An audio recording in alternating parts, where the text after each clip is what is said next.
অনেক দিন পর আজকে ঘুম থেকে উঠে ভিডিও করা শুরু করলাম। জানি না সারাদিনে কতটা কীরকম ভিডিও করে তোমাদের সঙ্গে শেয়ার করতে পারবো, তবে ঘুম থেকে উঠে ভিডিওটা শুরু করলে না সারাদিনে টুকিটাকি কাজকর্মগুলো ভিডিও করা হয়। কিন্তু যদি ভাবি যে না এখন করব না, ভিডিও পরে শুরু করব, তো এরকম পরে পরে করতে করতে আর কি রাত হয়ে যায়, আর সারাদিন আমার কোনো ভিডিওই করা হয় না। মাঝখানে কয়েকটা দিন এরকম করে কোনো ভিডিও করতে পারিনি, আর কোনো ভিডিও তোমাদের সঙ্গে শেয়ার করতে পারিনি। তার মধ্যে অবশ্য আমাদের বাড়িতে একটা অনুষ্ঠান ছিল, মানে কীর্তন ছিল। তো কীর্তনের ভিডিও ভেবেছিলাম করব, কিন্তু নানান কাজের মধ্যে না ফোনটা সেট করে ভিডিওটা আর করা হয়ে ওঠেনি। রাত্রিবেলা ভেবেছিলাম কীর্তনের সময় ভিডিওটা করব, কিন্তু রাত্রিবেলা কীর্তনের সময় এমন পরিমাণে ঝড় বৃষ্টি উঠে গেছিল যে কোনো কিছুর ভিডিওই আমি তোমাদের সঙ্গে শেয়ার করতে পারিনি। এমনকি কীর্তন যে হয়েছে সেটাও পর্যন্ত আমরা দেখতে পারিনি।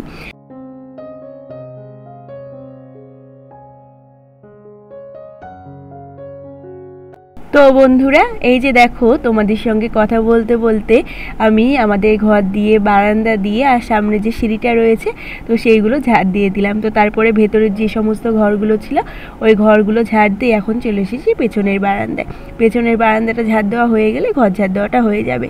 আর এই যে দেখো, তোমরা হয়তো বারান্দায় দেখতে পাচ্ছ ভেন্ডি। আমাদের জমিতে জামাইবাবু ভেন্ডি লাগিয়েছে। আর ভেন্ডি জিনিসটা জানো তো, প্রত্যেক দিন যদি না তোলা হয় তাহলে পেকে যায়, পরের দিন আর খাওয়া হয় না।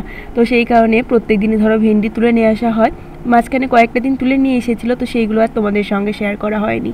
কালকে এই যে দেখো এক ব্যাগ ভেন্ডি তুলে নিয়ে এসেছে। আর ভেন্ডিগুলো না কিছু কিছু পেকেও গেছে। ব্যাগের মধ্যে যেহেতু ছিল তো সেই কারণে মা ঢেলে রেখেছে।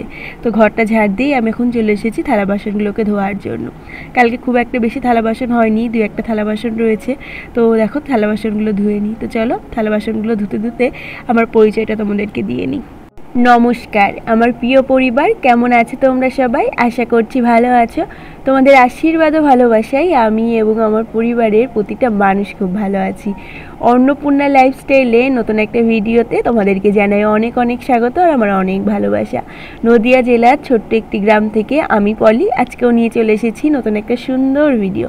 আশা করছি আমার এই আজকের ভিডিওটাও তোমাদের অনেক ভালো লাগবে, তাই স্কিপ না করে প্রথম থেকে শেষ পর্যন্ত তোমাদেরকে এই ভিডিওটা দেখার অনুরোধ রইল তোমাদের কাছে। আর এই যে দেখো, তোমাদেরকে বললাম না বাড়িতে কীর্তন ছিল, তো কীর্তনে এই যে এই ওভেনটা আনা হয়েছিল। তো কীর্তন তো হয়ে গেছে, 2 দিন হয়ে গেল, কিন্তু ওভেনটা এখনও পর্যন্ত নিয়ে যায়নি। তো আমার বাসনটা মাজা হয়ে যাওয়ার পরে আরও অনেক কাজ ছিল, তো সেইগুলো করে নিয়েছি। তো তারপরে দেখো এখন বসে পড়েছি সবজি বানানোর জন্য। যেহেতু ভেন্ডি নিয়ে এসেছিলো অনেকগুলো, ভেন্ডিগুলো যদি আজকে খাওয়া না হয়, ভেন্ডিগুলো তো পেকেই গেছে, আরও সব পেকে যাবে আর খাওয়াই যাবে না। তো সেই কারণে আজকে ভেন্ডিরই বেশি আইটেম। ভেন্ডি ভাজা হচ্ছে, ভেন্ডি চচ্চড়ি হচ্ছে, আর 2-1টা ভেন্ডি তো আবার ডালেও দেওয়া হয়েছে। তো চলো সবজিগুলো বানিয়ে নিই, তোমরা ভিডিওটা দেখতে থাকো। আর জানো তো বন্ধুরা, গ্রামে বাড়ি হলে একটা জিনিসের তো সুবিধা রয়েছে, যেমন ধরো টাটকা টাটকা সবজি খাওয়া যায়, বাড়িতে লাগিয়ে সবজি খাওয়া যায়। আবার কিছু কিছু অসুবিধাও রয়েছে। তো কি কি অসুবিধা রয়েছে তো সেইগুলো আমি তোমাদেরকে বলবো, তার জন্য তো তোমাদের পুরো ভিডিওটা দেখতে হবে। তো দেখো ভেন্ডিগুলো বানিয়ে নিয়েছিলাম, বানিয়ে নিয়ে তুলে নিয়েছি। এখন এই যে আমাদের গাছের উচ্ছে হয়েছিল, তো উচ্ছেগুলোকে বানিয়ে নিচ্ছি। তো চলো ভিডিওটা দেখতে থাকো।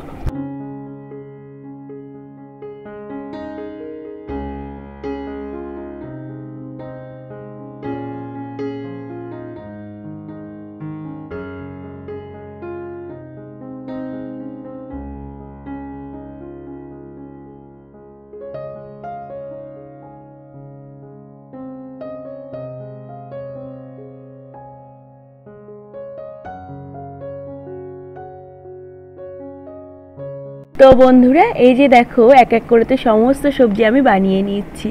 এখনও আমাদের জমিতে পাট শাক হয়েছে, তো পাট শাক মা নিয়ে এসে মা বাছছে। তো এইগুলো বানিয়ে তারপরে পাট শাকটা ধুয়ে পাট শাকটা বানাবো। তো তোমাদেরকে বললাম না গ্রামে বাড়ি হওয়ার সুবিধা রয়েছে, তার সঙ্গে অনেক অসুবিধা রয়েছে, তোমাদেরকে বলবো। তো চলো তোমাদেরকে বলি গ্রামে বাড়ি হওয়ার কী কী অসুবিধা রয়েছে। সুবিধাগুলো হচ্ছে, গ্রামে বাড়ি হলে তো নিজের ইচ্ছে মতো আর কি সবজি লাগিয়ে খাওয়া যায়, জমিতে চাষ করা যায়। কারণ গ্রামের মানুষের ধরো প্রত্যেকেরই বাড়িতে অনেকটা জায়গা থাকে, মাঠে জমি থাকে, নিজের মতো করে আর কি সমস্ত কিছু আর কি চাষ করে খাওয়া যায়। তো এইগুলো হচ্ছে গ্রামের মানুষের আর কি সুবিধা, মানে টাটকা টাটকা সবজি খেতে পারে, যা ইচ্ছা সবজি লাগিয়ে মানে নিজের হাতে চাষ করে আর কি খেতে পারে। আর অসুবিধাগুলো কি বলো তো? অসুবিধাগুলো হচ্ছে তারা যেহেতু মানে বাড়িতে বা জমিতে অনেক পরিমাণে সবজি লাগায়, তো সবজিগুলো এত পরিমাণে থাকে যে তারা খেয়ে শেষ করতেই পারে না। আর সবজিগুলো যখন বাড়িতে তুলে নিয়ে আসে মানে ধরো খেতেই থাকে, খেতে খেতে মানে এত সবজি থাকে, খেতে খেতে আর কি একঘেয়েমি হয়ে যায় সবটা, আর ভালো লাগে না। আর হচ্ছে কোনো সময় মানে না চাইলেও সবজিগুলো নষ্ট করতে হয়, কারণ অত জিনিস তো তারা খেতে পারে না।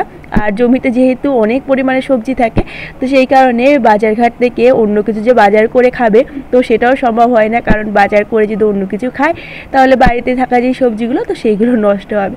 তো এইগুলোই হচ্ছে অসুবিধা। তবু এর মধ্যেই আর কি এই শহরের থেকে আমাদের মনে হয়, আমরা যেহেতু গ্রামে থাকি, গ্রামেই আমাদের শান্তি।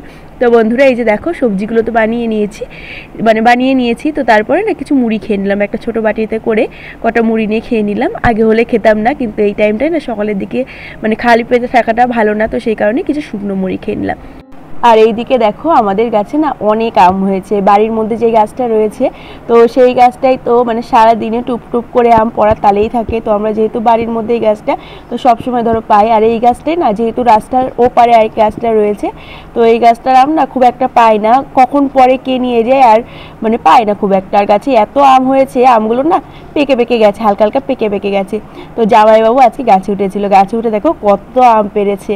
তো জামাইবাবু গাছে উঠে আম পাড়তে এতটাই ব্যস্ত হয়ে গেছে, নিচ থেকে বলা হচ্ছে মানে নেমে আসতে, আর আম পাড়া লাগবে না, কিন্তু জামাইবাবু কিছুতেই নামছে না।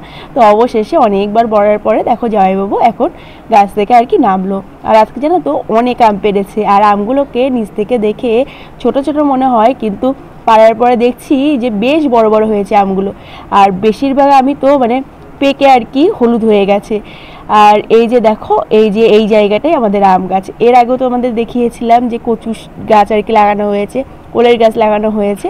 তো নিচটা পুরো জঙ্গল হয়ে গেছে, আর এই জঙ্গলের মধ্যে নাম পড়লেও বোঝা যায় না।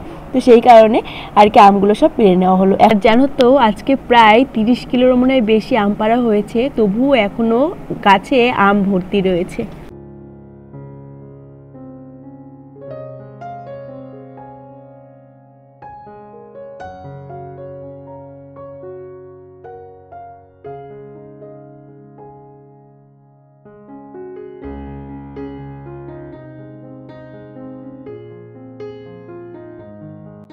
তো বন্ধুরা আমটা পেরে নিয়ে আসা তো হলো, তোমরা দেখলে। তো তারপরে না সবাই মিলে খাওয়া দাওয়া করে নিয়েছিলাম, সেইগুলো তোমাদের সঙ্গে শেয়ার করা হয়নি।